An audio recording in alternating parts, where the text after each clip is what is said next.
Assalamualaikum warahmatullahi wabarakatuh. Salam, Om Swastiastu, Namo Buddhaya, salam kebajikan, salam sehat. Perkenalkan, nama saya Bagas Rahman dengan NPM B1A022172. Di sini tempat tanggal lahir Curup 16 Februari 2004. Tempat tinggal saya di Curup, di Bengkulu. Saya tinggal di Cimanuk. Baik, di sini saya ingin mengerjakan tugas video pembaruan hukum pidana, yakni tentang pembaruan hukum pidana perbandingan KUHP lama dengan rancangan KUHP baru dalam hal pelaksanaan putusan. Di sini kita masuk ke latar belakang, yaitu Indonesia menjadikan Pancasila sebagai dasar negara dan filsafat bangsa yang tercermin dalam setiap sila yang mengandung nilai-nilai luhur bangsa. Pancasila dan UUD 1945 berfungsi sebagai landasan hukum dan konstitusi yang menegaskan pentingnya negara hukum. Konsep negara hukum ini selalu ditekankan dalam berbagai perubahan konstitusi Indonesia, menunjukkan komitmen bangsa terhadap pengaturan kehidupan berbangsa dan bernegara. Pandangan tentang hukum pidana terkait erat dengan pandangan tentang negara, masyarakat, dan kriminalitas, sehingga perlu dilakukan pembaruan untuk menjelaskan hukum pidana dengan nilai-nilai Pancasila, hukum acara pidana Indonesia yang merujuk pada KUHP 1981, meskipun menjamin hak tersangka belum sepenuhnya mengakomodasi perkembangan hukum dan keadilan modern. Pembaruan hukum diperlukan, terutama dalam pelaksanaan putusan pengadilan yang masih menghadapi kendala.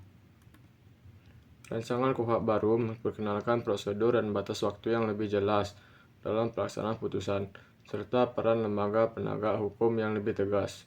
Selain itu, kemajuan teknologi dan kejahatan modern menuntut sistem hukum responsif dan adaptif. Sistem hukum pidana Indonesia perlu direformasi agar dapat menghadapi tantangan baru dan menerapkan prinsip keadilan restoratif yang memprioritaskan korban dan pemulihan hubungan sosial. Urgensi pembaruan hukum pidana juga mencakup penyesuaian dengan perkembangan hukum internasional, khususnya hak asasi manusia, agar hukum pidana Indonesia sesuai dengan prinsip-prinsip universal. Pembaruan ini bertujuan tidak hanya untuk menyempurnakan hukum, tetapi juga untuk memperkuat landasan filosofis, yuridis, dan sosiologis, sehingga mencerminkan nilai-nilai Pancasila dan menjamin keadilan bagi seluruh warga negara. Selanjutnya yaitu perbedaan antara KUHP lama dan rancangan KUHP baru dalam hal pelaksanaan putusan. Pelaksanaan putusan pengadilan merupakan tahap akhir yang menentukan tercapainya keadilan dalam proses hukum pidana. Namun, KUHP lama hanya mengaturnya secara umum melalui pasal 270 tanpa prosedur teknis atau batas waktu yang jelas, sehingga sering menimbulkan kendala seperti keterlambatan eksekusi dan lemahnya koordinasi antar penegak hukum. Dalam surat edaran MA nomor 21 tahun 1983 berupaya mengisi kekosongan tersebut dengan menetapkan batas waktu pengiriman salinan putusan oleh panitera. Namun pengaturan lainnya seperti pelaksanaan sidang, pelaksanaan pidana denda, perampasan barang, dan restitusi tetap terbatas.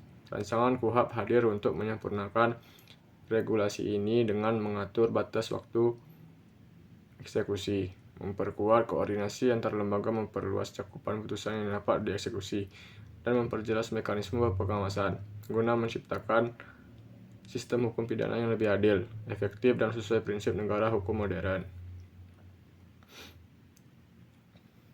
Selanjutnya yaitu perlindungan terhadap terpidana. Pada KUHP lama, perlindungan terhadap terpidana dalam proses pelaksanaan putusan belum diatur secara eksplisit. Hal ini membuka ruang bagi potensi pelanggaran HAM, misalnya dalam hal keterlambatan eksekusi atau eksekusi tanpa pemberitahuan. Dalam rancangan KUHP baru, memperkenalkan mekanisme pemberitahuan resmi kepada terpidana mengenai waktu pelaksanaan putusan serta hak terpidana untuk mengajukan keberatan administratif dalam hal pelaksanaan yang tidak sesuai prosedur ini merupakan bentuk penghormatan terhadap asas due process of law.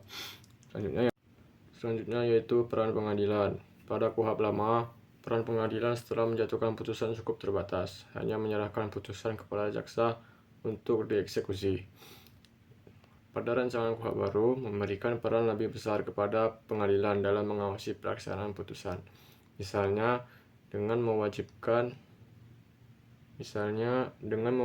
jaksa melaporkan pelaksanaan kepada pengadilan dalam format dan jangka waktu tertentu. Hal ini memperkuat prinsip check and balance antara lembaga yudisial dan eksekutif. Selanjutnya yaitu kesimpulan.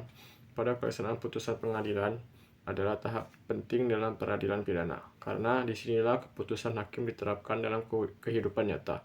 Namun, KUHP yang berlaku saat ini belum memberikan pengaturan yang lebih jelas dan rinci mengenai pelaksanaan putusan, menyebabkan banyak masalah dalam praktik seperti eksekusi yang tertunda, ketegangan antar instansi, dan korban yang sering terlupakan. Keadaan ini menciptakan kehambatan dalam mewujudkan keadilan yang seharusnya memberikan dampak nyata berupa efek jerah, perlindungan, dan pemulihan bagi semua pihak yang terlibat. Rancangan Kitab Undang-Undang Hukum Acara Pidana ini hadir sebagai solusi untuk mengatasi kekurangan dalam sistem hukum pidana Indonesia. RKUHP menawarkan pembaruan dengan pengaturan yang lebih jelas, manusiawi, dan relevan dengan tantangan hidup modern, termasuk penetapan tanggung jawab dalam pelaksanaan putusan, prosedur yang lebih rinci, serta waktu penyelesaian yang jelas. RKUHP juga memperkenalkan prinsip keadilan restoratif, memberikan perhatian lebih pada korban dan mengakomodasi mekanisme seperti restitusi, kompensasi, dan hak korban untuk mendapatkan informasi. Selain itu, RKUHP mengusung pidana alternatif dan pengakuan terhadap mekanisme berbasis adat, menjadikannya langkah besar menuju sistem hukum pidana yang lebih adil, transparan, dan adaptif terhadap perubahan zaman. Mungkin itu saja yang dapat saya sampaikan. Kalau ada kekurangan, saya minta maaf. Saya akhiri. Assalamualaikum warahmatullahi wabarakatuh.